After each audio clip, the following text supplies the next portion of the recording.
2026 മൂന്നാമത്തെ set of notifications Kerala PSC publish ചെയ്തിട്ടുണ്ട്. ഇതിനു മുന്നേ 2 സെറ്റ് പബ്ലിഷ് ചെയ്തിട്ടുണ്ടായിരുന്നു. നോട്ടിഫിക്കേഷൻസ് ഇതിനകത്ത് വളരെ കുറവ്, 3 4 വീതമൊക്കെയാണ് ഉള്ളത്. അപ്പോ ഇത്തവണ പബ്ലിഷ് ചെയ്തേക്കുന്നതിനകത്ത് മൊത്തം 4 തസ്തികകളാണ് പറഞ്ഞിട്ടുള്ളത്. അതിൽ ആദ്യത്തേത് assistant manager Kerala state backward class development corporation limited, category number 19/2026.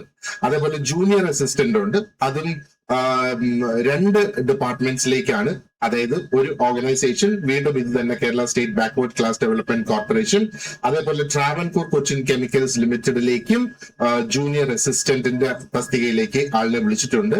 പിന്നെ ഇലക്ട്രിസിറ്റി വർക്കർ എന്ന തസ്തികയിലേക്ക് KCBയിലേക്ക് വിളിച്ചിട്ടുണ്ട്. പിന്നെ സിനി അസിസ്റ്റന്റ്, ഓക്കെ, അപ്പൊ അത് Kerala state film development corporation ലിമിറ്റഡിലേക്കാണ് ഇത് വിളിച്ചിട്ടുള്ളത്. അപ്പം നമ്മൾ ഇവിടെ ചർച്ച ചെയ്യാൻ പോകുന്നത് assistant manager Kerala state backward class development കോർപ്പറേഷനിലേക്ക് വിളിച്ചിട്ടുള്ള ആ ഒരു തസ്തികയുടെ ഡീറ്റെയിൽസ് ആണ് നമ്മളിവിടെ ചർച്ച ചെയ്യുന്നത്. ആദ്യം ഞാനൊന്ന് ചുരുക്കി പറയാം, എന്താണ് ഈ Kerala state backward classes development corporation അല്ലെങ്കിൽ KSBCDC എന്ന് ചുരുക്കപ്പേരിൽ അറിയപ്പെടുന്നത്. ഓക്കെ, ഇപ്പൊ KSBCDC ഒരു ഗവൺമെന്റ് ഓഫ് കേരള അണ്ടർടേക്കിംഗ് ആണ്. അത് എസ്റ്റാബ്ലിഷ് ചെയ്തത് ഫെബ്രുവരി 28, 1995 അത് എസ്റ്റാബ്ലിഷ് ചെയ്തത്. അപ്പൊ ഈ ഒരു സ്ഥാപനത്തിന്റെ പ്രധാനപ്പെട്ട ഒബ്ജക്റ്റീവ് എന്ന് പറയുന്നത് എക്കണോമിക് ഫ്രീഡം കൊണ്ടുവരിക, സോഷ്യൽ ഡെവലപ്മെന്റ് കൊണ്ടുവരിക, ടാർഗറ്റ് ചെയ്തിട്ടുള്ള കമ്മ്യൂണിറ്റീസിന് വേണ്ടിയിട്ട്. ആൻഡ് ഇവരുടെ ആ ഒരു എയിം എന്ന് പറയുന്നത് freedom from poverty and backwardness of selected communities. അപ്പൊ സെലക്ട് ചെയ്തിട്ടുള്ള കമ്മ്യൂണിറ്റീസിന് വേണ്ടിയിട്ടാണ് ഇത് പ്രവർത്തിക്കുന്ന, എല്ലാവർക്കും ഇല്ല എന്നുള്ളത്. അത് കൂടാതെ ഒരുപാടധികം നാഷണൽ സ്കീംസിന്റെ ചാനലൈസിംഗ് ഏജൻസിയും കൂടി ആയിട്ട് പ്രവർത്തിക്കുന്നു. നാഷണൽ കോർപ്പറേഷൻസിന്റെ എന്ന് വേണമെങ്കിൽ നമുക്ക് പറയാം. അതിനകത്ത് national backward class finance and development corporation, അപ്പൊ അതിന്റെ കേരളത്തിലെ ചാനലൈസിംഗ് ഏജൻസി ആയിട്ട് പ്രവർത്തിക്കുന്നു. അതേപോലെ national minorities development and finance corporation, അതിന്റെയും കേരളത്തിന്റെ ചാനലൈസിംഗ് ഏജൻസി ആയിട്ട് പ്രവർത്തിക്കുന്നു. അതേപോലെ national Safai Karamcharis finance and development corporation. And ഒരെണ്ണം കൂടിയുണ്ട്, ഈ 3 ആണ് ഞാൻ ഇവിടെ ഈ പറഞ്ഞിട്ടുള്ളത് ചാനലൈസിംഗ് ഏജൻസി ആയിട്ട് പ്രവർത്തിക്കുന്നത്. ആൻഡ് ഈ കോർപ്പറേഷന് നമ്മുടെ എല്ലാ ജില്ലകളിലും കോർപ്പറേഷന്റെ ഓഫീസസ് ഉണ്ട്. അപ്പൊ ഇപ്പൊ വിളിച്ചിരിക്കുന്നത് അസിസ്റ്റന്റ് മാനേജർ തസ്തികയാണ് ഇപ്പം ഈ വിളിച്ചിട്ടുള്ളത്. ഇപ്പം അസിസ്റ്റന്റ് മാനേജർ എന്ന് പറയുന്നത് ഈ ഒരു ഫേമിനെ സംബന്ധിച്ചിടത്തോളം വളരെ പ്രധാനപ്പെട്ട ഒരു പോസ്റ്റ് അല്ലെങ്കിൽ ഒരു പൊസിഷനാണ്.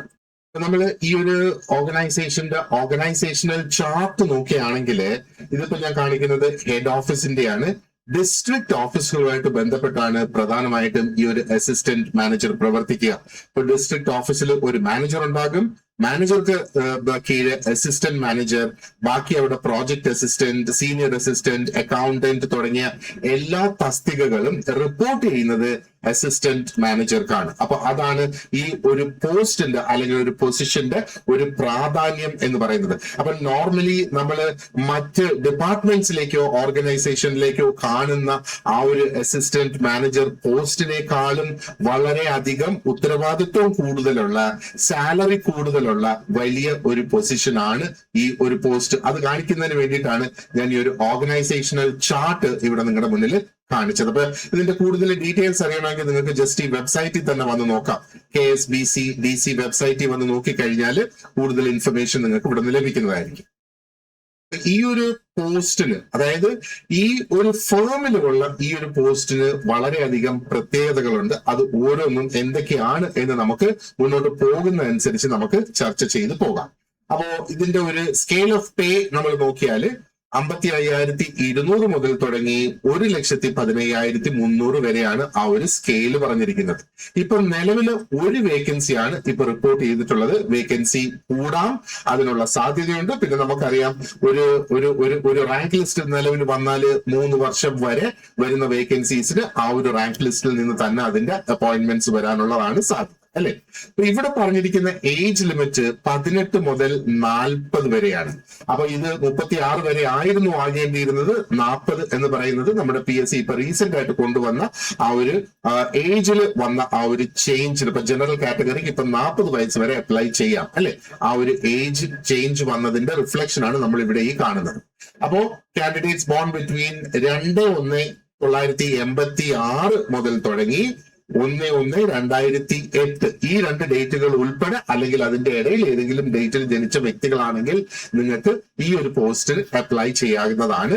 ആൻഡ് 3/6/2026 വരെ സമയമുണ്ട് ഇതിന് അപ്ലൈ ചെയ്യാൻ. തുളസി വഴി തന്നെയാണ് ഇതിന്റെ ആപ്ലിക്കേഷൻസും ഓൺലൈൻ ആയിട്ട് തന്നെയാണ് ഇതും സബ്മിറ്റ് ചെയ്യേണ്ടത്. ഡേറ്റ് ഓഫ് എക്സാം ഇതുവരെ അനൗൺസ് ചെയ്തിട്ടില്ല. മിക്കവാറും അടുത്ത വർഷമായിരിക്കും ഇതിന്റെ ആ ഒരു എക്സാം വരിക. ചിലപ്പോൾ ഈ വർഷം അവസാനത്തോടുകൂടി കാണും, അത് നമുക്ക് പോകെ അറിയാം. അല്ലെങ്കിൽ അടുത്ത വർഷം ഇതിന്റെ ആ ഒരു എക്സാം നമ്മൾ പ്രതീക്ഷിച്ചാൽ മതി. അപ്പൊ അതാണ് ടു ബി അനൗൺസ്ഡ് എന്ന് ഞാനിവിടെ കൊടുത്തിട്ടുള്ളത്. ഇനി ഇതിന്റെ ക്വാളിഫിക്കേഷൻ, ഇതാണ് വളരെ ശ്രദ്ധിക്കേണ്ട മറ്റൊരു സംഗതി എന്ന് പറയുന്നത്. അപ്പോ ഈ താഴെ പറയുന്നത് ഇത് 3 ക്വാളിഫിക്കേഷൻ ഇവിടെ പറയുന്നുണ്ട്. ഇത് 3 റിക്വയർഡ് ആണ്. ഇത് 3 ഉണ്ടായിരിക്കണം എന്നുള്ളതാണ്. അപ്പൊ ആദ്യം വേണ്ടത് ഡിഗ്രി. അത് ഏത് ഡിസിപ്ലിനിലുള്ള ഒരു ഡിഗ്രിയും ആകാം. ജസ്റ്റ് അതൊരു റെക്കഗ്നൈസ്ഡ് ആയിട്ടുള്ള ഒരു യൂണിവേഴ്സിറ്റിയിൽ നിന്നുള്ള ഡിഗ്രി ആയിരിക്കണം. PSCയുടെ യൂഷ്വൽ ചട്ടങ്ങളാണ് ഇവിടെ ആപ്ലിക്കബിൾ ആവുന്നത്. രണ്ടാമത് MBA ഉണ്ടായിരിക്കണം. അപ്പം MBA ഇൻ എനി ഡിസിപ്ലിൻ ആണ്, ഫ്രം എ റെക്കഗ്നൈസ്ഡ് യൂണിവേഴ്സിറ്റി അല്ലെങ്കിൽ from an institute recognised by central or state governments. അത് കൂടാതെ PGDCA ഉണ്ടാകണം. അപ്പൊ PGDCA should be from a university or institute recognized by state or central governments. ഇനി ഒരു കാര്യം പ്രത്യേകം ഇവിടെ പറയുന്നുണ്ട്. MBA ആയിരുന്നാലും PGDCA ആയിരുന്നാലും ശരി, ഈ qualification should be obtained after A regular course of study. അപ്പൊ ഒരു റെഗുലർ ആയിട്ട് നമ്മൾ ഒരു കോളേജിൽ പോയി പഠിച്ചെടുത്തിരിക്കേണ്ട ഒരു ഡിഗ്രി ആണ് എന്നുള്ളതാണ് ഇവിടെ ഇതുകൊണ്ട് ഉദ്ദേശിക്കുന്നത്. നമ്മൾ ഓൺലൈനായിട്ട് എടുക്കുന്ന ആ ഒരു ഡിഗ്രി ഇതിന് ആപ്ലിക്കബിൾ അല്ല എന്നുള്ളതാണ് ഇതിൽ നിന്ന് നമ്മൾ സ്പെസിഫിക് ആയിട്ട് മനസ്സിലാക്കേണ്ടത്. ഇപ്പൊ ക്വാളിഫിക്കേഷന് ഇനി എക്സ്പീരിയൻസും ആവശ്യമായിട്ട് ഇവിടെ ഉണ്ട്. അതായത് 2 വർഷത്തെ എക്സ്പീരിയൻസ് ആണ് ചോദിക്കുന്നത്. ഇപ്പൊ ഏതെങ്കിലും ഒരു പബ്ലിക് സെക്ടർ അണ്ടർടേക്കിംഗിൽ നിന്നാകാം, അല്ലെങ്കിൽ ഒരു registered firm in A supervisory cadre അല്ലെങ്കിൽ പൊസിഷൻ. ഒരു സൂപ്പർവൈസറി പൊസിഷനിൽ 2 വർഷത്തെ മിനിമം എക്സ്പീരിയൻസ് ഉണ്ടായിരിക്കുക. ആൻഡ് ഒരു കാര്യം പ്രത്യേകം ശ്രദ്ധിക്കണം, ഈ എക്സ്പീരിയൻസ് എന്ന് പറയുന്നത് ആ MBA എടുത്തതിന് ശേഷമുള്ള എക്സ്പീരിയൻസ് ആയിരിക്കണം. MBA എടുക്കുന്നതിന് മുന്നേ ഉള്ള എക്സ്പീരിയൻസ് ഇവിടെ ആപ്ലിക്കബിൾ ആകില്ല, അല്ലെങ്കിൽ അത് ഇൻവാലിഡ് ആകും. അപ്പം MBA എടുത്തതിന് ശേഷമായിരിക്കണം ഈ ഒരു 2 വർഷത്തെ മിനിമം എക്സ്പീരിയൻസ് നമുക്ക് ഇവിടെ ഉണ്ടാവുക. അപ്പൊ ഇത്രയാണ് ഇതിന്റെ ആ ഒരു നോട്ടിഫിക്കേഷനിൽ പറഞ്ഞിരിക്കുന്ന ഡീറ്റെയിൽസ്. സാലറിയുടെ ആയിരുന്നാലും ലാസ്റ്റ് ഡേറ്റ് ആയിരുന്നാലും ക്വാളിഫിക്കേഷൻ ആയിരുന്നാലും. ക്വാളിഫിക്കേഷൻ മാത്രമാണ് നമ്മൾ സ്പെസിഫിക് ആയിട്ട് ഇവിടെ നോക്കേണ്ടത്. മെയിൻ ആയിട്ട് വേണ്ടത് ഡിഗ്രി ഉണ്ടായിരിക്കുക, MBA ഉണ്ടാവുക, അത് റെഗുലർ ആയിട്ട് ഒരു കോളേജിൽ പോയി പഠിച്ച MBA എന്നുള്ളതാണ് നോട്ടിഫിക്കേഷനിൽ പറഞ്ഞിട്ടുള്ളത്. ആൻഡ് PGDCAയും ഉണ്ടായിരിക്കണം. That should also be obtained ഒരു യൂണിവേഴ്സിറ്റി അല്ലെങ്കിൽ ഇൻസ്റ്റിറ്റ്യൂട്ട് റെക്കഗ്നൈസ്ഡ് ബൈ ഒന്നുകിൽ സ്റ്റേറ്റ് അല്ലെങ്കിൽ സെൻട്രൽ ഗവൺമെന്റ്. ആൻഡ് ഇത് രണ്ടുമാണ് സ്പെസിഫിക് ആയിട്ട് ഞാൻ നേരത്തെ പറഞ്ഞതുപോലെ ഒരു റെഗുലർ കോഴ്സ് ഓഫ് സ്റ്റഡിയിലൂടെ ആയിരിക്കണം ഇത് ഒബ്റ്റെയിൻ ചെയ്തിട്ടുണ്ടാകുക എന്ന് സ്പെസിഫിക്കലി നോട്ടിഫിക്കേഷനിൽ എടുത്തു പറഞ്ഞിട്ടുണ്ട്. ആൻഡ് എക്സ്പീരിയൻസ് ഏത് രീതിയിലാണ് ആ ഒരു എക്സ്പീരിയൻസ് ലെറ്റർ നമ്മൾ ഒബ്റ്റെയിൻ ചെയ്യേണ്ടത് എന്നുള്ളത് നോട്ടിഫിക്കേഷനിൽ തന്നെ അതിന്റെ ആ ഒരു ഫോർമാറ്റ് കൊടുത്തിട്ടുണ്ട്.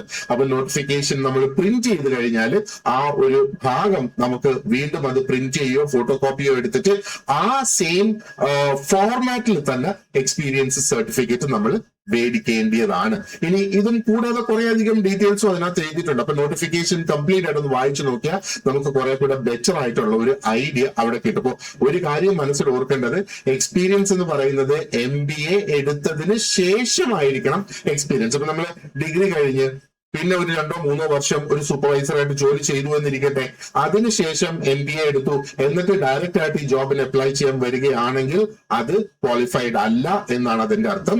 അപ്പോ നമ്മൾ 2-3 വർഷം ഡിഗ്രി കഴിഞ്ഞ് ജോലി ചെയ്തിരുന്നാലും ശരി, അതിനുശേഷം MBA എടുത്തിട്ട് വേണം വീണ്ടും 2 വർഷത്തെ എക്സ്പീരിയൻസ് ഒരു സൂപ്പർവൈസറി പൊസിഷനിൽ ഉണ്ടാവുക എന്നുള്ളതാണ് ഇതുകൊണ്ട് ഉദ്ദേശിക്കുന്നത്. കാരണം ഞാൻ നേരത്തെ ആ ഒരു ഹയറാർക്കി കാണിച്ചു തന്നല്ലോ, അത് വളരെ ഇമ്പോർട്ടന്റ് ആയിട്ടുള്ള ഒരു പൊസിഷൻ ആയതുകൊണ്ടായിരിക്കാം ഒരുപക്ഷെ PSC ഇങ്ങനെ ഒരു നിബന്ധന ഇവിടെ. അപ്പോ നമ്മുടെ ക്ലാസ്സിനെ കുറിച്ച് കൂടുതൽ അറിയണമെങ്കിൽ you can call me on this number. അതേപോലെ നമുക്ക് ഒരു വാട്സ്ആപ്പ് സ്റ്റഡി ഗ്രൂപ്പ് ക്രിയേറ്റ് ചെയ്യുന്നുണ്ട്. ഈ സ്റ്റഡി ഗ്രൂപ്പിൽ ജനറൽ ആയിട്ടുള്ള കാര്യങ്ങൾ നമ്മൾ അവിടെ ഡിസ്കസ് ചെയ്യുന്നതായിരിക്കും. നിങ്ങൾക്ക് സാമ്പിൾ ലെസൺസും നോട്ട്സും ഒക്കെ ഈ സ്റ്റഡി ഗ്രൂപ്പ് വഴി എനിക്ക് നിങ്ങൾക്ക് തരാനായിട്ട് സാധിക്കും. അതനുസരിച്ച് നിങ്ങൾക്ക് ഒരു തീരുമാനം എടുക്കാം whether you would like to join the class or not എന്നുള്ളത്. ആൻഡ് മറ്റൊരു സംഗതി എന്ന് പറയുന്നത് ആ ഒരു എക്സാമിന്റെ ഇനി നമുക്ക് ടൈം ടേബിൾ ലഭിക്കുന്ന സമയത്തായിരിക്കും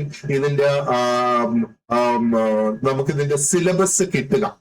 അപ്പൊ ഒരു റിട്ടൺ എക്സാം ഉണ്ടെങ്കിൽ ഇതിന്റെ സിലബസ് കിട്ടുക, ഇതിന്റെ ആ ഒരു ടൈം ടേബിൾ സ്പെസിഫിക്കലി എന്നാണോ ഈ എക്സാമിന്റെ ആ ഒരു മന്ത്ലി ടൈം ടേബിൾ വരുന്ന സമയത്തായിരിക്കും അത് നമുക്ക് ലഭിക്കുക. ആ സിലബസ് കിട്ടുമ്പോൾ നമുക്ക് ഇതുമായിട്ട് കമ്പയർ ചെയ്ത് നമുക്ക് ഇതിൽ ആവശ്യമുള്ളത് റീറ്റെയിൻ ചെയ്യാം, ആവശ്യമില്ലാത്ത നമുക്ക് മാറ്റാം. ആൻഡ് ആ സിലബസ് അനുസരിച്ച് എന്തെങ്കിലും പുതിയ ടോപ്പിക്സ് ഇതിലേക്ക് ആഡ് ചെയ്യേണ്ടതായിട്ടുണ്ടെങ്കിൽ ആ ടോപ്പിക്സ് നമുക്ക് ഇതിലേക്ക് ആഡ് ചെയ്ത് കൊണ്ടുവരാവുന്നതാണ്. എന്തെങ്കിലും നിങ്ങൾക്ക് ഇതിനെക്കുറിച്ച് ഡൗട്ട്സ് ഉണ്ടെങ്കിലും ഒന്നുകിൽ ഒരു കമന്റ് ഇടുക, അല്ലെങ്കിൽ ഈ വാട്സ്ആപ്പ് ഗ്രൂപ്പിൽ ജോയിൻ ചെയ്ത് അവിടെ ചോദിക്കാം. ഇനി അതും അല്ലെങ്കിൽ എന്നെ നേരിട്ട് വിളിക്കുകയോ, ഇതെന്റെ വാട്സ്ആപ്പ് നമ്പറും കൂടിയാണ്, ഇതിനകത്ത് എനിക്കൊരു മെസ്സേജ് അയക്കുകയോ ചെയ്യാം. Alright, so thank you very much for watching and you have an excellent day ahead. Wish you all the very best.